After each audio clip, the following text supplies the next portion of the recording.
तो उसके रेडियस पे क्या फ़र्क पड़ता है, ये इसके पीछे जो थ्योरी है वो हमें बतानी है। तो सबसे पहले तो आप इसमें ये बात समझ लें कि जब भी हम किसी की वैलेंस शेल में इलेक्ट्रॉन ऐड करते हैं तो वो एनायन बनता है। सही होगी बात। A negatively charged ion is called an anion. Similarly a positively charged anion is called a cation. तो हमने इसमें जो बताना है वो यही बताना है कि जो एनायन है उसका size relative to the parent atom क्या होता है और कैटायन का size relative to the parent atom क्या होता है।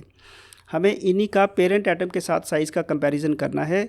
तो इसमें हम सबसे पहले तो इसकी थ्योरी को समझें कि जब आप बाहर से इलेक्ट्रॉन ऐड करते हैं किसी की वैलेंस शेल में, बाहर से अगर आपने इलेक्ट्रॉन एक ऐड कर दिया तो उसकी बाकी जो इलेक्ट्रॉन पहले से ही वहाँ पे हैं उनके साथ एक रिपल्जन शुरू हो जाएगी। इस रिपल्जन की वजह से जो एटम है उसका साइज़ बढ़ेगा।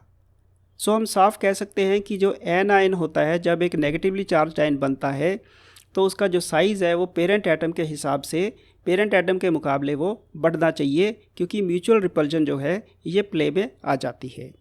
सिमिलरली अगर हम इसका आर्ग्यूमेंट रिवर्स कर दें कैटायन के लिए for a positively charged ion, तो उस केस में हम कहेंगे कि अगर वैलेंस शेल में से एक इलेक्ट्रॉन हटा दिया जाए तो उसमें म्यूचुअल रिपल्जन कम होने की वजह से वो सिकुड़ेगा, that will become reduced, that will contract.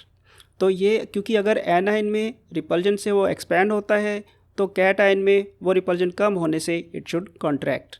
तो एनायन का साइज़ बढ़ता है और कैटायन का साइज़ कम होता है अगर हम म्यूचुअल रिपल्जन वाली बात को समझ लें। इसी तरह एक बात इसमें और भी समझने की है, that is the effective nuclear charge. यहाँ बातें दो ही हैं, म्यूचुअल रिपल्जन और इफ़ेक्टिव न्यूक्लियर चार्ज।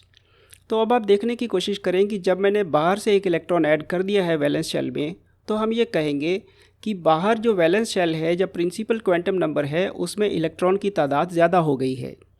तो इससे क्या होता है कि किसी भी इलेक्ट्रॉन और न्यूक्लियस के दरमियान किसी भी और इलेक्ट्रॉन के आने की प्रोबेबिलिटी बढ़ गई। पहले अगर 4 थे, अब 5 इलेक्ट्रॉन आ गए हैं, तो पहले 4 की वजह से क्या होता था कि 3 इलेक्ट्रॉन में से कोई भी आ सकता था। अब 1 बढ़ने से 4 की वजह से कोई भी आ सकता है।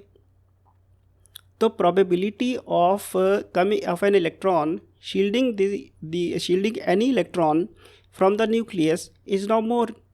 If the shielding increases, in that case हम ये कहेंगे कि जो इफ़ेक्टिव न्यूक्लियर चार्ज है वो कम हो जाता है। तो इफ़ेक्टिव न्यूक्लियर चार्ज तभी कम होता है जब हम इसमें एक इलेक्ट्रॉन बाहर से ऐड करते हैं। तो वो इलेक्ट्रॉन ऐड करने का मतलब हुआ जो एनायन है इसका जो साइज़ है वो बढ़ जाएगा, क्योंकि इसका अगर इफ़ेक्टिव न्यूक्लियर चार्ज कम होता है एटम का, न्यूक्लियस का, अगर इसका इफ़ेक्टिव न्यूक्लियर चार्ज कम होता है तो ये बाहर वाले इलेक्ट्रॉन को अपनी तरफ इतना अच्छी तरह बांध नहीं सकता, इट कैन नॉट अट्रैक्ट। तो उससे इसका जो सर्कल है, रेडियस है, वो बड़ा होगा। तो एनायन का size because of effective nuclear charge decrease, shielding की वजह से, तो एनायन का साइज़ जो है ये बढ़ जाता है। इसी तरह अगर हम कैटायन की बात करें, कैटायन के केस में हमने एक इलेक्ट्रॉन बाहर कर दिया है। जब आपने एक इलेक्ट्रॉन निकाल दिया तो बाकी के किसी भी वैलेंस इलेक्ट्रॉन और न्यूक्लियस के बीच में किसी और इलेक्ट्रॉन के आने की प्रोबेबिलिटी कम हो जाती है, तो शील्डिंग कम होती है। जब शील्डिंग कम होगी तो वो बाहर वाले इलेक्ट्रॉन को, जो न्यूक्लियस है, वो ज़्यादा टाइटली उसको अट्रैक्ट कर सकता है।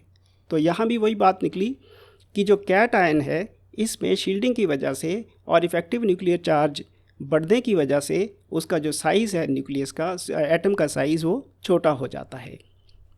तो मेन तो यही दो कारण हैं। इनके अलावा आप एक कारण और भी ऐड कर सकते हैं कि कई बार क्या होता है कि किसी आप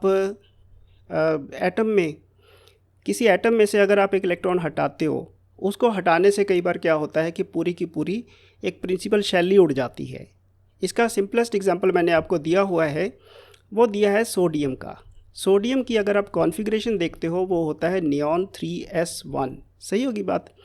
अगर इसमें से हम एक इलेक्ट्रॉन हटा देते हैं और बनाते हैं इसका सोडियम प्लस, इसका कैटायन बनाते हैं, तो ये पूरी की पूरी 3s क्वांटम नंबर ये उड़ जाता है। इससे इसका साइज़ बेहद कम हो जाता है। तो सिमिलरली दूसरी तरह हम कह सकते हैं कि हो सकता है कि आप किसी में एक इलेक्ट्रॉन ऐड कर रहे हैं तो उस ऐड करने से पूरी की पूरी प्रिंसिपल शेल ऐड हो जाती हो। तो एनायन का साइज़ जो है वो इन्हीं कारणों से बढ़ सकता है और कैटायन का साइज़ इन्हीं कारणों से कम होता है। इसके कुछ एग्जांपल्स ले लीजिए। फ्लोरीन जो है इसका न्यूट्रल एटम जो होता है उसका साइज़ होता है 40 पिकोमीटर। पिको का मतलब होता है 10⁻⁻12 मीटर्स। फ्लोरीन का जो न्यूट्रल एटम है वो होता है 40 पिकोमीटर, और इसका अगर आप चार्ज्ड बोलें, इसका जो फ्लोराइड आयन है वो होता है 130 पिकोमीटर। तो ये देखिए, ये एनायन बनने से साइज़ एकदम बढ़ गया। इसी तरह एक और एग्जांपल आप ले लीजिए, वो हम एग्जांपल ले लेते हैं लिथियम का। लिथियम का न्यूट्रल एटम जो होता है वो होता है 165 पिकोमीटर का, लेकिन अगर हम इसी का एक कैटआयन बनाते हैं तो एक पूरी की पूरी शेल उड़ जाती है लिथियम के केस में, तो इसका जो साइज़ आता है वो आता है 75 पिकोमीटर। ये देखिए काफ़ी फ़र्क पड़ जाता है। तो इस तरह से ये स्टोरी है। मेन तो देखिए इसमें लिखने वाली बात है म्यूचुअल रिपल्जन और इफ़ेक्टिव न्यूक्लियर चार्ज का कम होना, ये दो चीज़ें हैं इसमें, पर एक एडिशनल पॉइंट आप ये भी लिख दे तो कोई हर्ज नहीं है। तो ये ऐसा इसका एग्जाम्पल लेकिन ज़रूर दीजिएगा। तो ये इस तरह से करना है। Thank you.